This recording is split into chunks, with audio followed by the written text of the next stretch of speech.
Okay, so for these videos, we're going to put the camera on the tripod. It's just a little bit easier. I've got another camera here so you can see over my shoulder. Now let's turn this on first of all. So we've flicked that up to the on, and then the dial on the top here is our modes. So you've got your green auto, which is possibly what this was set on when you got it. And then you do have some preset ones like the portrait, the landscape, the macro, the sport. So you can see all those options, and they're the kind of things you may have had on a compact camera previously. But I'm going to take you around into this little boxed off area, and it's got P, it's got TV, AV and M. Now working back, that's manual mode. AV is aperture value or aperture priority. TV is time value. We call that shutter priority. And then P is a program mode.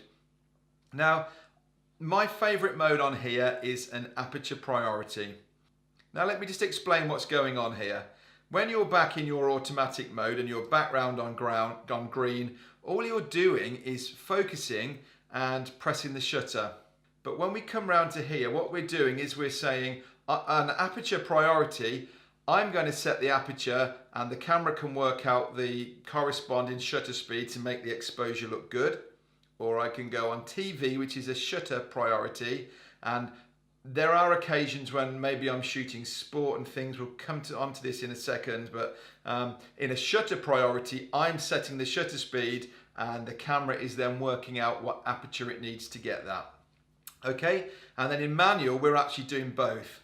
So all that's happening is when we've set this, and what I quite often do, we'll start off in an aperture priority mode, set it as low as I can get it, maybe on say 5.6 when I'm zoomed out on this, and I've set my aperture to 5.6, and the camera has then said, okay, well in this lighting condition it's going to need to be a 1/125, for example, 125th of a second.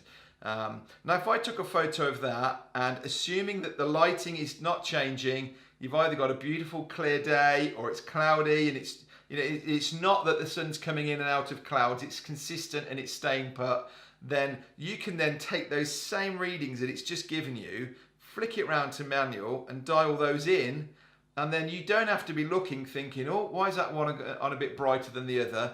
Because you've manually told your camera the settings that you want. And that's why we would select manual mode where possible. But to get you started, I don't want to throw too much at you. This is more of a how to find where the buttons are, to be honest, than an in-depth tutorial on which modes to go with. But let's have a look at this then. And I'm just going to flick this back so that on this other camera, we can see what's going on. Okay, so we can flick this open and we have a display. Now, when I touch on my shutter, this will then come to life with the display that I want. And it can work like this, sitting out, or I can flick that right over, and then when I push it back in, my display is now in the back. And that would be more typical on what you're seeing on an SLR camera. So I would recommend that unless when you're putting it away for storage, you're packed up for the end of the day, yes, put it back to this so you're not damaging it. But really while you're shooting, this wants to be open and flapped back there so that you can see all the information. Okay, so we're on aperture priority, as you can see on the back here. Okay, so I'll turn this around a bit so that we can see it on this display. We're on aperture priority then, and what will happen, I can set this on a dial on the top. That's going to adjust this aperture value up here. You can see that changing around. Now when I go down to 18mm, which is the widest this lens can go to, my aperture will actually go down to f3.5. When I zoom it, it automatically changes to 5.6. This is a variable lens, and other than big pro lenses, this will happen on them. It's the same with a big zoom lens that I've got over here. Depending on the zoom distance, your aperture setting will adjust. But if I've set to the 3.5, it will go back to that as soon as it goes wide. So do that, set it round on an 18mm on this one, on the lens, and then push that right over to the left. I'm just turning the wheel on the top over to the left, and that's given me its lowest possible aperture value. Now, what is happening is there's a needle on the back of here. You will also see it through your viewfinder. This is your compensation. So this needs to be set back to 0. There. Now the idea is that when I'm on 3.5 on my aperture, and that is in the center, then the camera is going to do everything it can to get a perfect exposure based on the scene it's looking at. Now there are times when this wants to be adjusted. If when you're looking through a series of photos that you've taken and you think, do you know what, they're all coming out a bit dark, it might be that you've got something really bright in the scene, like one of these lights going off in the background, and your camera's adding that into its equation for what is a balanced image. So it may be that it's darkening things down. If that's the case, I press this AV plus minus button here, and then I do that same wheel, and if I push it up, it will go 1 stop over. It goes up to 3 stops over. So I'm saying I want it brighter than what it was doing.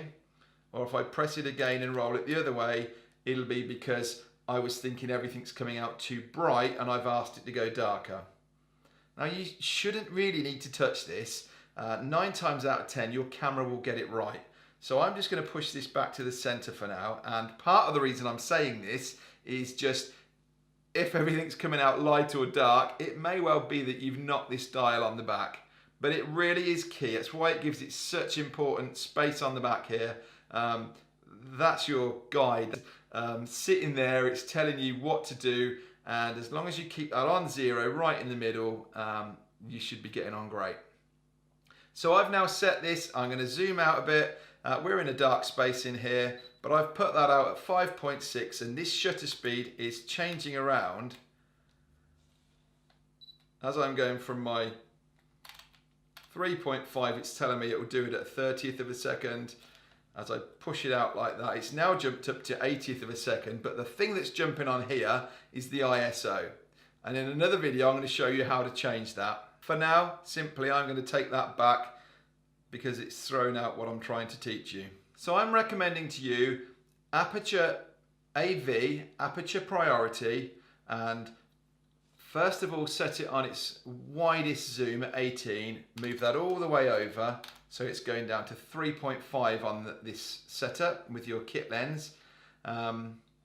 What this is going to do is give you a shallow depth of field.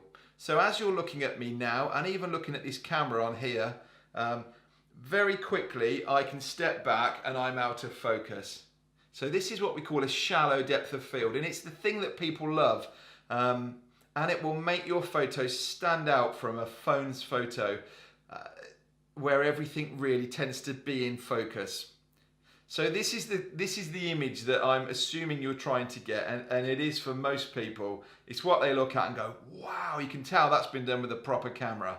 But that's what we're talking about. It's what's happening is a shallow depth of field.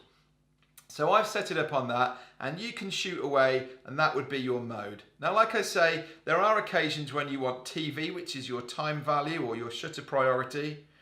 And I can now do the other way around, and I can say I want to set the shutter speed.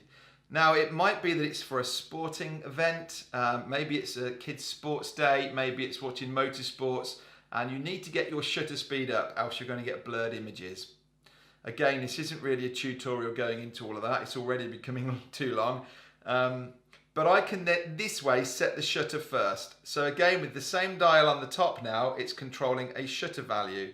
So if, for instance, I'm doing something sporting and I said I need at least 1/500th of a second, I've set that, and the camera will work out what it needs to do on the aperture side. Again, exactly the same as I said in aperture mode. Once I've got those settings and I think, do you know what, this lighting is staying the same, I'm at a Formula 1 event, I've got that set down, why do I need to risk the camera making some setting changes on the aperture side now? I can look at the back. When I review one of my photos, it will tell me the shutter speed and the aperture value. I can now flick round to manual and dial those settings in, and wherever I point this camera, it will always stay on those settings. Just remember that as the light dips possibly in the day, you might need to just flick it back to auto and see what different settings it gives you. But it will do the same thing on this little needle on here that was working before for us to tell us if we were right or wrong, is now going to tell me, because of the settings in the lighting here, it's telling me it's way too dark. See how that needle's off to the side? That slowly will come back. And even in a manual mode, there's kind of an automatic element to it, because if I follow this little needle, it will tell me when I've got a correct exposure. So manual doesn't mean, oh, I need to know all these settings, aperture, shutter speed, ISO. No, not at all. You try it and it will tell you if you're too dark or if you're too light. So there we go. That's your 3 different settings that I want you to use: manual, aperture priority, and shutter priority. But the main one is going to be AV mode, aperture priority.